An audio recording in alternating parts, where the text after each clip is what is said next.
We're going to go and get started. I know, unfortunately, the plates are MIA, so the food will just sit there tantalizing us. But we'll probably, after we do the lecture, you guys can get some lunch on your way out so that we can give our lecturer the time for his talk today. So today we have the pleasure of introducing Dr. Odin with our Division of Liver and Gastroenterology Diseases. Among other things, he's our co-director of our Drug-Induced Liver Injury Program here, and one of our professors of medicine here. And so today talking about drug-induced liver injury, and also we're going to mention that our Sinai is part of the DILI Network, which is a running registry of DILI cases. And so it's a multi-center project that's been going on for several years now. 15 years we've been collecting cases. So if you have anybody with drug-induced liver injury or suspected, just give me a call, and we'll send somebody over to see if they qualify for registration. 2,000 cases so far. And we can take a break in the middle if the plates arrive. I won't be offended. Okay. So I always like to start one of these lectures with a case presentation, but then we'll talk a little bit more about the background of DILI. Can we prevent DILI from happening, and how to diagnose a case of DILI? All right. And treatment and management's really quick because there is none. So this was a patient we saw, I think, a few months ago. A 28-year-old Caucasian guy comes in with several weeks of fatigue, dark urine, pale stool, smoker but not a big drinker, not a substance abuser, and no family history of liver disease. He is obese, but otherwise he's in good shape. Impressively, he lost 120 pounds over 6 to 8 months without surgery, which hardly ever happens. I don't know how he did it. No plates. No plates. That wouldn't stop him in his heyday. So he did appear jaundiced with a sclera. He wasn't confused at all, and they didn't really have any signs of or stigmata of chronic liver disease. However, when you asked him in detail about how he lost weight, he said these are his weight loss routine. Okay, so he went to GNC, got every weight loss substance he could find on the shelves there. So I think he had 20 different things overall. Put them in his shopping cart and started to take these, and actually apparently worked because he did lose all that weight. However, when you look at his blood tests, you can see that his bilirubin is very high, ALT and AST are elevated, and it took a while to get the story out of him what he was doing, but seemed like it's fairly likely that even though these are natural substances, maybe there was something in one of these products that did disagree with his liver. His kidneys seemed to be fine. And whenever you have somebody with elevated liver enzymes, of course, you're going to do viral markers for hepatitis A, B, and C. You're always going to look for ANA or anti-mitochondrial antibodies. All these were normal for him. And then when you're a liver doctor, you're also checking for alpha-1 antitrypsin, Wilson's disease, and for iron overload as well. And every patient with liver disease gets a imaging study, at least an ultrasound, to look for gallbladder disease. His gallbladder looked fine. It was recommended that he get a biopsy of his liver to see if the liver histology is consistent with a drug-induced liver injury. However, he refused, and his INR was a little bit elevated, so we weren't so eager to do a liver biopsy anyway. So this was a presumptive case of DILI. In this case, it was kind of overwhelming evidence when you saw all these different bottles of different things he was taking. But oftentimes, patients don't remember what they've taken, or there's only a couple of things they're taking. So it can be difficult sometimes to diagnose a case of drug-induced liver injury. Unfortunately for him, he got worse over the next few days. His INR went up, had to go to the ICU. Was listed by status 1 as somebody in fulminant liver failure. Luckily, a liver became available. He got transplanted. And all you really saw on the histology was massive hepatic necrosis, which can be consistent with any type of fulminant liver failure, but all consistent with drug-induced liver injury as well. And luckily, he's doing well post-op. So how many people here have had cases of drug-induced liver injury? So it's fairly common. Okay? And you see it mainly due to drugs you're giving in the hospital. What a lot of people don't realize is that half the drug-induced liver injury in the country is due to herbal or dietary supplements that most people have a preconception that they're perfectly safe to take. And there really is there's manufacturing standards for making these products, like don't use rusty equipment, don't pee on the equipment while you're making the products. There really are no regulations proving that these are safe for humans to consume. And they're not allowed to make medical claims because there is no testing on patients done. It's a big business, actually, and about half the people in the country are taking these substances. Women tend to take more than men. Men tend to take more of the anabolic steroids than women, though. And over, I guess that's the last 10, 20 years, it's gone from a $10 billion industry to a $40 billion industry. Apparently one of our former residents is heavily involved. Yeah. Okay. Most of this stuff actually comes from Utah, and Senator Orrin Hatch is the biggest proponent of herbal and dietary supplements. And oddly enough, his family is involved in the manufacture of these substances. And he's worked very hard not to have any regulations imposed on these substances. So things may change now that he's retiring. Obviously, there's no clear study showing if the frequency of DILI is greater for prescription versus herbal and dietary supplements, but half the cases that we see seem to come from herbal and dietary supplements. So one of the points of the network is to kind of get the word out there that just because something's natural doesn't necessarily mean it's safe. Mushrooms are natural, but not all mushrooms are safe. Okay. See? All right. So if you look at your top 10 classes of substances that lead to drug-induced liver injury, number 1 is actually antibiotics. Dietary and herbal supplements comes in number 2, and number 3 are the cardiovascular agents. And Augmentin here tops the list of drug-induced liver injury. It's not just because Augmentin is frequently prescribed. It really is out of proportion to the number of prescriptions that are sent out. So there's something about Augmentin that disagrees with the liver. There was a study recently published that's showing that the percentage of drug-induced liver injury cases due to herbal and dietary supplements seems to be increasing. And that goes along with the increased use over the last 20 years of herbal and dietary supplements. I don't know if this came out, this was like 3 years ago now, like 2015, yeah. The New York State, I think it was the Department of Health, they did a survey of the herbal and dietary supplements in the different stores around New York City, GNC, Target, and Walgreens. And what they wanted to see was if what's on the label is actually what's in the bottles. And what they found is that a lot of this stuff is mislabeled and oftentimes has no correlation to what's on the ingredients labels, what's actually in the products. And Walmart was especially bad. Only 4% of the products actually had the plants that they said they had in them.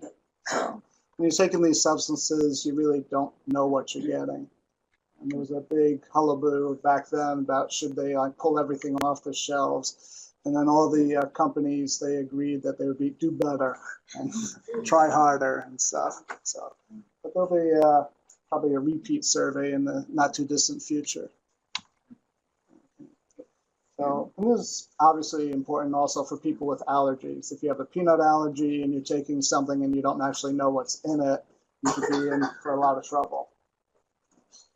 Oh yeah, so this is making fun of Walmart. Their ginkgo biloba didn't really have any ginkgo biloba in it. Okay. Anyone? No, I won't ask if anyone here knows anybody who's taking herbal and dietary supplements. All right.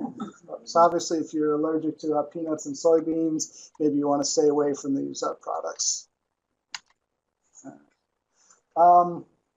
There's really no standard definition of drug-induced liver injury.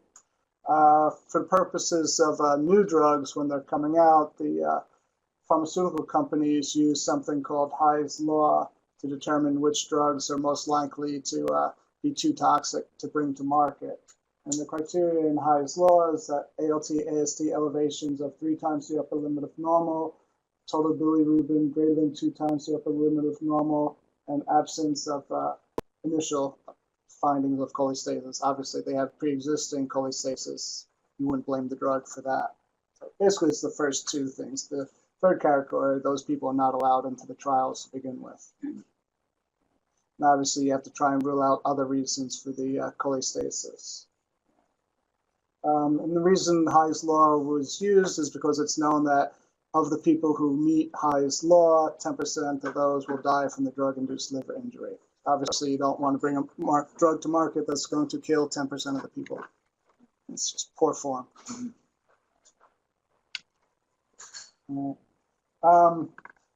Drugs like Tylenol, you know if you take a bottle of Tylenol, you're going to end up with drug-induced liver injury. So that's kind of like what we call intrinsic or predictable DILI. You know, it's a really dose-dependent DILI.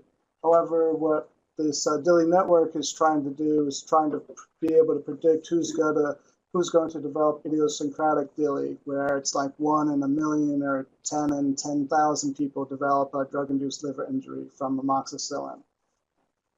And if we can predict ahead of time, that would be very useful. The network's been going on for 15 years now, and we have some useful genetic findings, but we haven't really found a serum biomarker that's going to tell you, aha, this person's going to develop DILI, avoid these drugs, unfortunately. But we have more funding, more time. Rarely you do get a chronic DILI, maybe in about 10% of people who develop elevated liver enzymes. 6 months later, their liver enzymes will still be elevated. But as you know, generally, if you stop the drug, the liver enzymes usually come back down to normal within a few months. And we talk about latency often, the time between when you start the drug and when your liver numbers become abnormal. And the general latency period is usually 2 to 3 months for most drugs.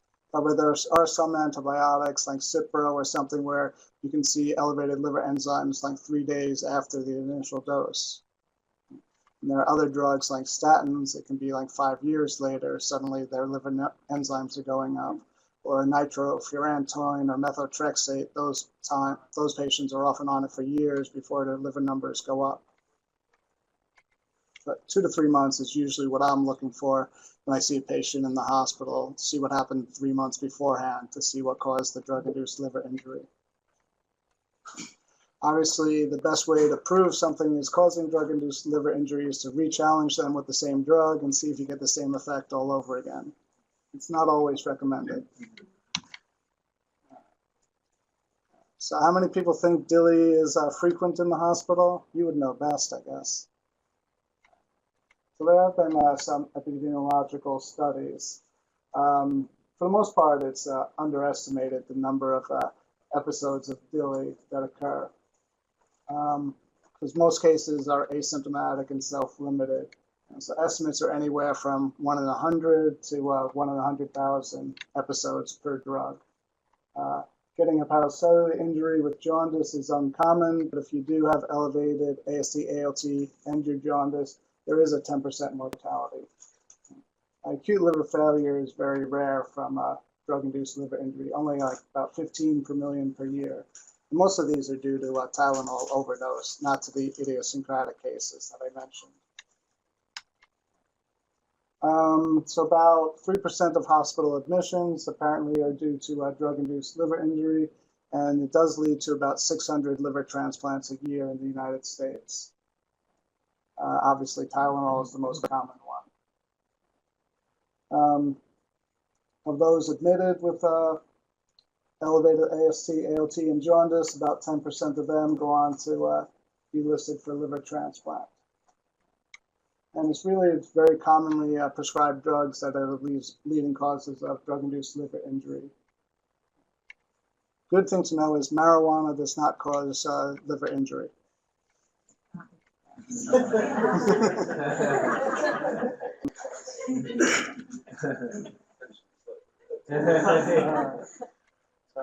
there's really been no prevalence or incidence study in the U.S., but in Spain and France, they've done studies showing that 1.66 per 100,000 inhabitants per year have serious life-threatening cases of drug-induced liver injury. And in France, the rate was a little bit higher, 14 per 100,000. And obviously, 80% of these are outpatients, don't end up being admitted to the hospital. Overall estimate for France was maybe 8,000 DILI cases a year and 500 deaths a year due to drug-induced liver injury. If you extrapolate that to the United States, what does that come out to? Maybe 24,000, 25,000 deaths, cases per year, and maybe like 2,000 deaths. So it's not the most common cause of death in the U.S. The goal of the DILI network is to come up with ways to prevent DILI from actually happening. Ways to prevent DILI is actually to have accurate labeling of HDS products, avoid unnecessary prescriptions. There are some known general risk factors for DILI, both host and environmental risk factors, as well as drug factors. I don't know if it's in the slide, but apparently most drugs that cause DILI, the dosage is 50 milligrams or higher for some reason. Drugs that come in like tiny dosages are less likely to cause DILI.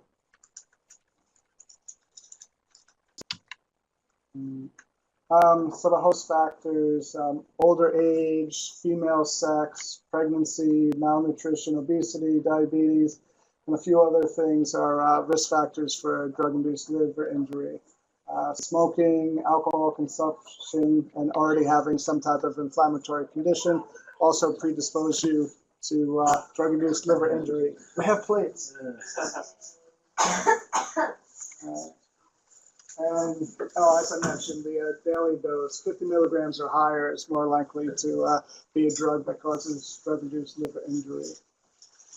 And obviously, the more drugs you combine together, the more likely are you to get a misadventure leading to drug-induced liver injury. What's interesting, if you take one statin and you get drug-induced liver injury, it doesn't mean the next statin will cause drug-induced liver injury. So it's really the chemical structure of medications that seems to be causing protein adducts or something else that triggers some type of poor immune response that leads to the reaction against the liver. So you can go from one statin to another and not think that you're going to get drug-induced liver injury from the second statin, which is good to know. Okay. Should we take a break? You can talk right through that. People can quietly. Master organize that. Okay. Well, I think you in high school you do groups of 5 go together at a time.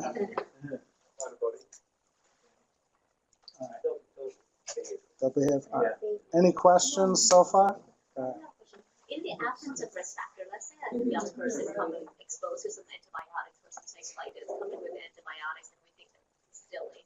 The next time the patient comes in, do we think that person is at a higher risk for having DILI with another augmentin or something like that? So oddly enough, we're not seeing repetitive cases of DILI from different drugs in the same patient. It's really kind of very more random than that. Although I've had one patient though, she's had a couple of episodes of DILI from different drugs, but she's allergic to everything. And she can't eat anything, you can't give her any drugs for anything, so she's kind of like a rare case. But yeah, people with a history of allergic reactions are more likely to have a drug-induced liver injury. It's very rare where you get someone who has multiple episodes from 2 different drugs. So this is just telling you, risk factors for specific drugs. So,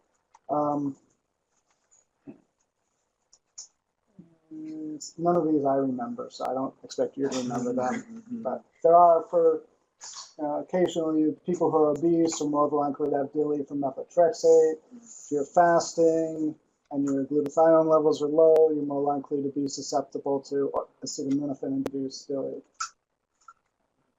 This is a good one to know. This one I care about. I always talk about this in lectures. So if you're going to overdose with Tylenol, if you're planning it, just saying, don't binge drink alcohol at the same time, because they both work on the same cytochrome P450 enzyme. So you have competitive inhibition, and it's the downstream metabolites of the Tylenol that are actually toxic. So if you drink and take Tylenol together, you're unlikely to kill yourself. So it's best just to take the Tylenol by itself. Helpful tip, Dr. Good to know. Yeah. So if you really want to get the maximal effect, you have to be a chronic alcoholic, rev up your P450 enzymes, don't drink for a month, then take the Tylenol, then you get the best effect. But the latter situation actually results in therapeutic misadventures where people are taking over-the-counter stuff that has Tylenol in it, but they don't know there's Tylenol in it. They're a chronic alcoholic, and they can just take like the recommended dose and sometimes end up with liver injury just from combining different over-the-counter medicines.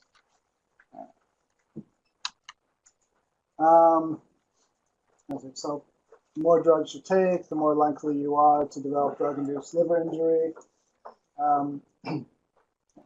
Don't mix hepatotoxic drugs together. That's probably a bad idea. Interestingly, most episodes of DILI occur with the first prescription, which usually the prescriptions usually go for like with refills at least like 3 or 4 months, and DILI usually occurs 2 to 3 months after you start a new medication. So that makes sense that it would happen with the first prescription. Now we mentioned this earlier that for some drugs, the latency period between when you start the drug and when you develop DILI can be very short. For other drugs, it can be very long. And statins seem to have the longest latency period. So a lot of people think I've been on this statin for 3 years. It can't be the statin causing a drug-induced liver injury, but that's actually wrong.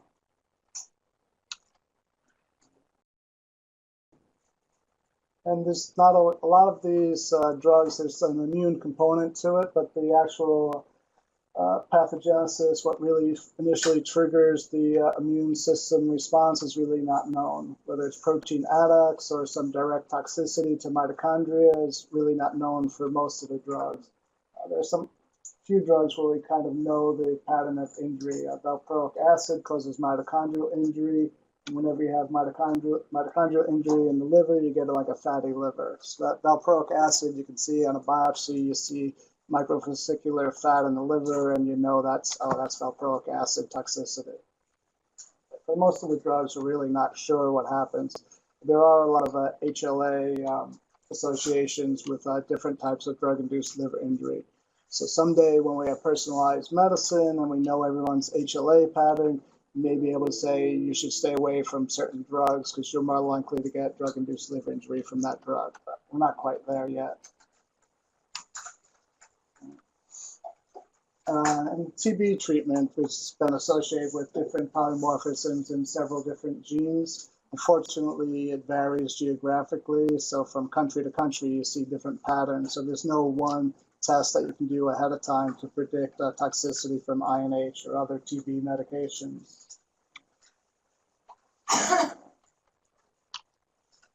This is a little figure I just put together for a review article showing the different gene polymorphisms in different countries associated with INH toxicity. There's one country important to us that seems to be missing, though.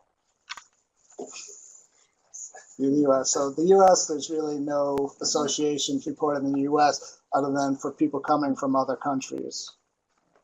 So it's really not, no one's done a big study on INH associated polymorphisms in the U.S. So if anyone needs a project. This is the different sites that are part of the drug-induced liver injury network. You can see it's kind of very northeast centric. Some of the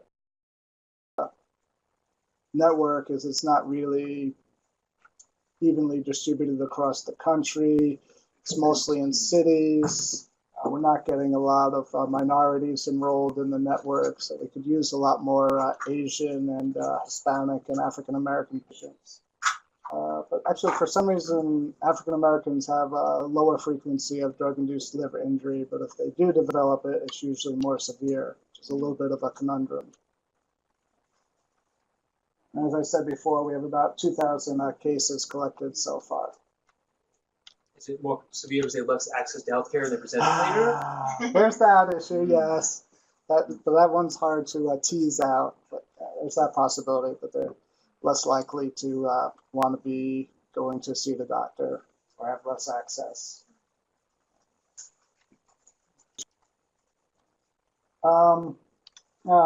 There are certain HLA alleles associated with different types of drug toxicity. Right now, no one here knows their HLA alleles offhand. No.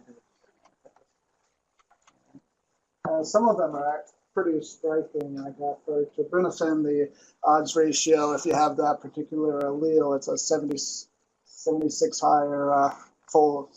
76-fold increase or something. Let's see. And for fluoxetine, there's another HLA that's been associated with fluoxetine, drug-induced liver injury. And for azathioprine, there's a weak correlation with POLD1 and SPIB, which I don't know what they are actually. So are you getting biobank samples from everyone you enroll in the network? Yeah. So we get we have a GWAS has been done on all these patients, and now they're doing whole genome sequencing on all the patients.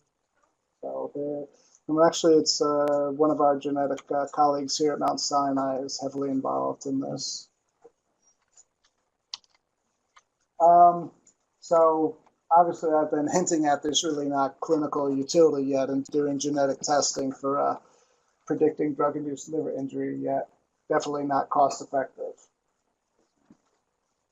The only one they do test for is abacavir for HIV therapy. There is a genetic screening test that's been developed to predict liver injury from abacavir. But for most drugs, the incidence is too low to really make it worthwhile to test everybody. So we can't prevent all cases of DILI, but how well are we doing at diagnosing DILI? And there's really no biomarker. So what we tend to do is exclude all other possible causes of liver disease, and if everything's excluded and there's an herbal product or a drug that they've taken recently, we'll go with that as far as making a diagnosis. The problem is people forget about over-the-counter drugs that they take, or they forgot they went to the dentist 3 months ago and the dentist gave them an antibiotic before the dental procedure. I had one of my colleagues at Mount Sinai, she developed drug-induced liver injury, and she swore up and down that she hadn't taken any drugs in the last 2 or 3 months, and I believed her because she seemed smart and intelligent. But then I went into Epic and clicked on that little tab that says reconciled drugs or something on the medications tab. And then it shows you what drugs people have taken over the last year or so.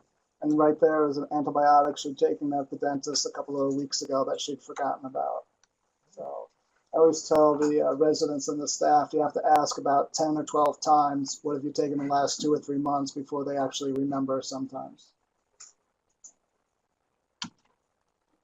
Oh, and the network has about 2,000 cases, but sometimes, even though we're supposedly expert in diagnosing drug-induced liver injury, we have gone back and checked their samples when new tests become available. When the hepatitis C PCR test became available, we went back and tested all the samples in the network and found out that we missed like 1 to 2% of the cases were actually acute hepatitis C that were antibody negative, but when we did the PCR test, they came up PCR positive. So acute hepatitis C obviously can mimic drug-induced liver injury. And also hepatitis E, we've been missing those cases as well, like 1% of our cases are actually acute hepatitis E by mistake. There is a PCR available for hepatitis E. If you suspect it, you have to send it off to the CDC though to get the hepatitis E testing done. The people who get hepatitis E are, anyone seen any cases of hepatitis E in the hospital? So usually for some reason it's elderly men are more likely to come up with acute hepatitis E being admitted to the hospital. We're doing an abstract at the next meeting showing it's actually a cohort effect. It's not really that they're old.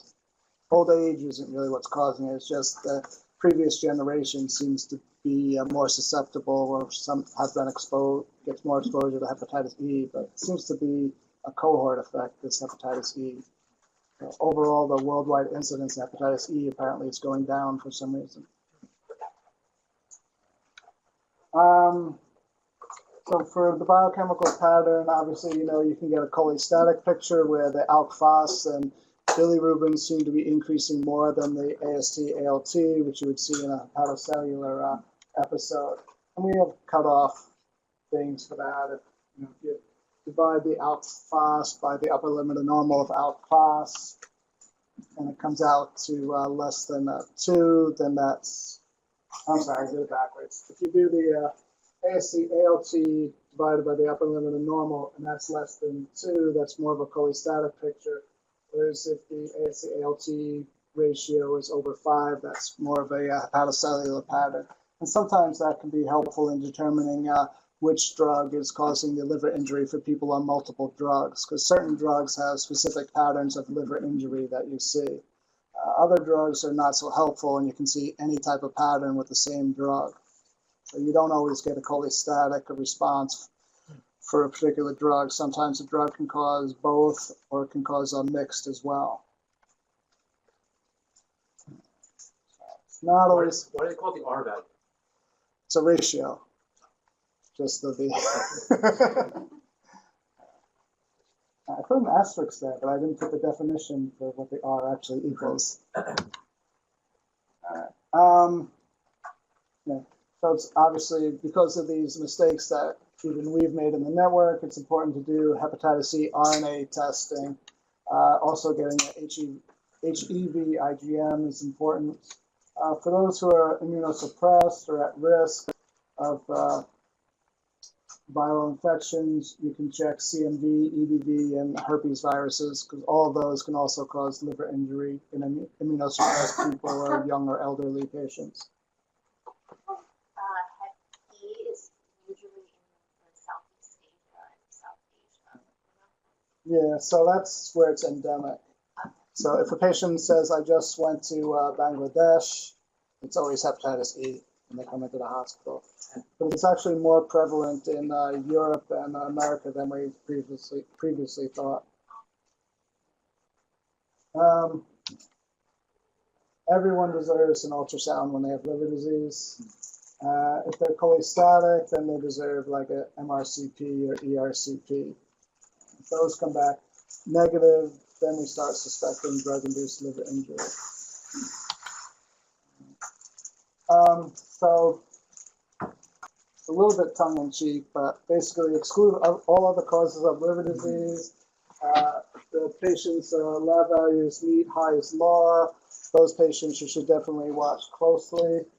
The DILI network, we made our criteria a little bit more restrictive because we felt that this was kind of like too loose of a definition, and you get some non-DILI cases if you use that. So our criteria is 5 times the upper limit of normal for an alk-phos, 2 times the upper limit of normal for a bilirubin at 2.5 or higher. So we do miss a bunch of weak cases of DILI, but we want to only include really strong cases in the network that we know are really DILI and not something that we've missed. So this is just an algorithm that nobody really follows, but when you have to do a lecture, you have to put in an algorithm. So if you want to think broadly, looking for drugs that they've taken anywhere from 3 to 90 days prior to the laboratory abnormalities. Obviously, if they've taken a drug suspected to be associated with hepatotoxicity, that's a drug that you should probably stop first. What you're expecting when you stop a drug is that the ALT should decrease by 50% within 30 days, or the bilirubin should decrease by 50% within 90 days. And we all know that it takes longer for bilirubin levels to improve. And you can always re-challenge the patient with the drug to prove. I mean, that really only happens when patients taking multiple drugs and you're not sure which drug caused the DILI. You take your one that you think is most likely, don't restart that one, but try restarting the less likely drugs one at a time and follow the patient closely. If they do recur, is it more likely to be much more rapid than the first time? Yeah, so that's why it's risky, because usually the second episode is worse than the first episode.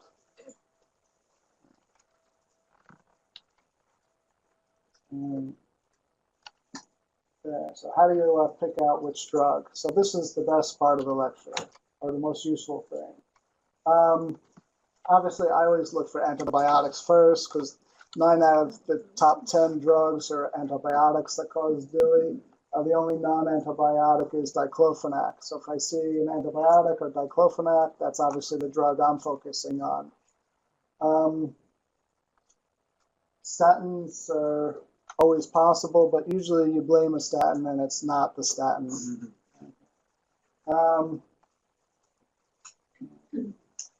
And so, the dosage idea, you can look for the drugs that are 50 milligrams or higher per pill.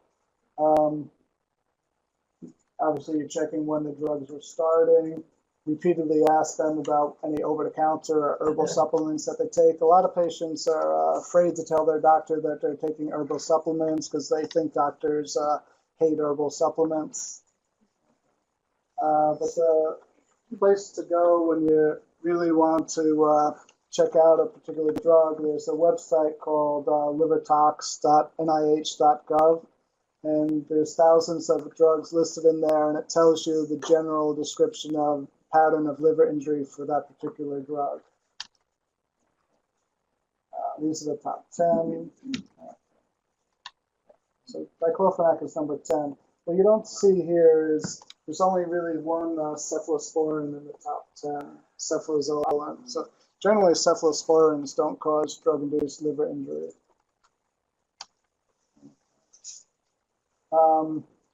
There's a lot of drugs out there. That's what that article says.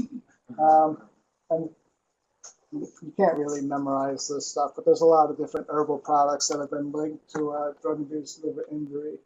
What's concerning people the most, I guess, is the green tea extract, because green tea extract is in every herbal product out there. And we have quite a few cases in the network that we attribute to green tea extract. But it's really hard to know for sure because what's on the label, as you know, is not what's in the bottle. So actually we're pairing up with a pharmacist, and he's actually doing mass spec on all the samples that we bring in to see if green tea really is associated with drug-induced liver injury, or there's some other substance that's been added to it other than the green tea that's actually causing the problem. Because no one wants to blame green tea for anything. Green tea extract like matcha? Hmm? Like matcha? Like the ground-up green tea?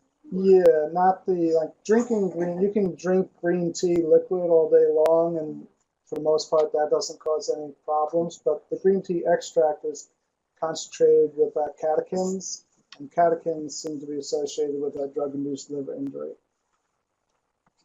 Drinking green tea is fine. There's been a few disreputable companies out there that keep putting out drug-induced, putting out products that cause drug-induced liver injury, and every once in a while they make it into the news. Oxy Pro, there was a bunch of cases about 3 or 4 years ago, and now there's a lawsuit out there because we published an article saying Oxy Elite Pro was causing drug-induced liver injury, and they're suing us over that one. I see Senna on your list. We use that on so many of our hospitalized patients.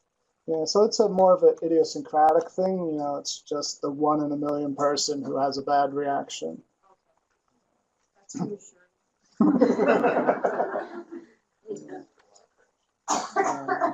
What's the licorice root stuff? But my wife takes it; she's fine. No, I mean, these are things that millions of people are taking. But if millions of people are taking something, there's always going to be that 1 in a million bad reaction. Right. If you don't want to get sued, you have to check liver enzymes whenever you give these drugs to people. But nobody remembers that for the most part. And if you watch the TV commercials about any drug that's advertised on TV, they say if you have a history of liver disease, check with your doctor before taking this drug. So I'm not checking liver enzymes on all these people. The one I always remember is the methotrexate. That's the one I remember to check liver enzymes for. But all these other ones, I'm not checking liver enzymes. Oh, INH, I would check liver enzymes. Okay, that would be important for INH and the pyrazinamide. But most of these, I don't think people are checking liver enzymes on.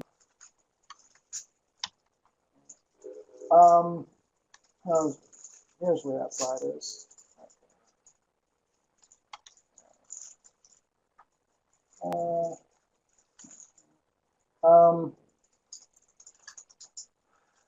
No, don't need to know that. How are we doing on time? About like 7. Any questions? Okay. Does everyone feel safe prescribing drugs? All right. So this is what we were talking about before. One drug can have multiple patterns of liver injury and different latency periods. So it's not always the same. And here's again, a pitch for the LiverTox website. I think this is what our fellows on the consult service use more than anything, because they're the ones who get consulted the most for people with very high liver enzymes due to hospitalization and looking for what drug might have caused it. You know, just plug the drugs into here to figure out which one fits best with what they're seeing in that particular patient. We're running out of funding for this, so if anyone wants to fund or send a check in. Yeah, we're doing the mega millions. 1.6 billion? Okay. All right. And we have a scoring system that we use when we're evaluating cases to say how confident we are that something is DILI. So it's most people are not using this. I've never heard of RuCam before I joined the network. Do any of you use RuCam to decide if your patient has DILI? So it's a European scoring system, and we've spent like the last 10 years trying to come up with a better scoring system, and we haven't come up with anything yet. And it's very user-friendly scoring system. And I hate using it, and I've been using it for 5 years now, and I still hate it. How often do you end up biopsying? As often as I can. So biopsy, I think, is very useful because a lot of times what we're trying to decide between is autoimmune hepatitis and drug-induced liver injury, because you can have ANA positive drug-induced liver injury and you can have ANA negative autoimmune hepatitis. So that's a big problem, is differentiating between the two. Is it like a pretty good likelihood ratio of positive and negative for the biopsy? Is it good at differentiating? I used to think so, but over the last couple of years, I've had a bunch of cases where the pathologists say, oh, this is definitely drug-induced liver injury, or they say definitely autoimmune hepatitis, and it turns out they were wrong based on future things that happened with the patient. So even the biopsy is not definitive, and so sometimes now I ignore what the pathologist says. No pathologists here, right? So I recently had a patient with like almost full-minute liver failure come in, and the pathologist said, oh, this is drug-induced liver injury, but she was going to need a transplant unless we did something. So we put her on high-dose steroids, and she actually got better fairly quickly on steroids. So we think it was drug-induced liver injury, but the biopsy was so like fibrotic and so necrotic that it looked like it could be drug-induced liver injury. So biopsy is not definitive, but it is generally helpful. I mean, I do trust the pathologist most of the time. The tricky thing is that drug-induced liver injury, they can have it, you stop the drug, they get better, and then 3 months later, their enzymes go back up, and you can get autoimmune hepatitis induced by a drug. And that was like classic back in the 50s, was when they were using halothane for anesthesia. Halothane was notorious for inducing autoimmune hepatitis in patients. Yeah, so you don't need the scoring system. Okay, you don't need the RUCAM score. Really, just I would rely mostly on that liver tox website. Treatment, the only thing that's really critical as far as treatment is stopping the drug. There have been little studies done seeing if steroids are helpful in treating autoimmune treating DILI. However, you increase the risk of infection when you put people on steroids, so that's not always great. And if someone gets an infection and they need a transplant, they can't go to transplant until the infection clears up. So it causes problems putting them on steroids sometimes. The other thing, what does everyone use for liver disease, or NAC is the other thing we always use. Worked for Tylenol, and there was a study done showing that in non-Tylenol DILI, it does seem to be helpful as compared to a placebo. So you could get increased transplant-free survival using N-acetylcysteine. Obviously, it's the IV form is what you have to use, so it's really only useful in very sick people who are in the hospital. However, the network plans to do a clinical trial to see if NAC is helpful, and there's a new lozenge for NAC that's come out. So there is an oral form of NAC that doesn't cause a lot of GI upset. There used to be liquid NAC, but everyone got an upset stomach and threw it up. So that wasn't helpful. But now we're going to do a study, maybe starting next year, for people with drug-induced liver injury, give them a NAC oral for a few weeks to see if that reduces the need for transplant. And studies had the best, these are retrospective studies, suggest that steroids really are not overall helpful in drug-induced liver injury. Don't re-challenge unless you do it by mistake. And someone did ask about a biopsy. So there's, obviously, if you're confused about what's going on, it can be helpful to do a liver biopsy.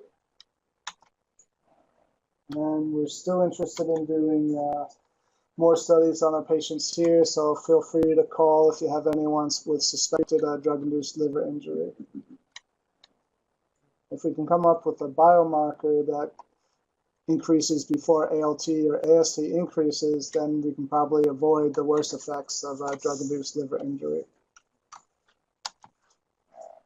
Don't need to know that. This was the study we did here.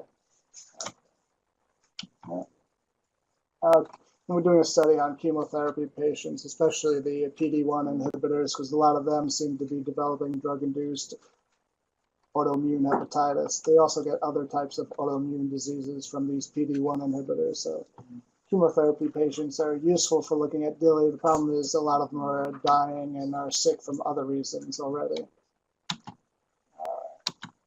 Thank you. Yay.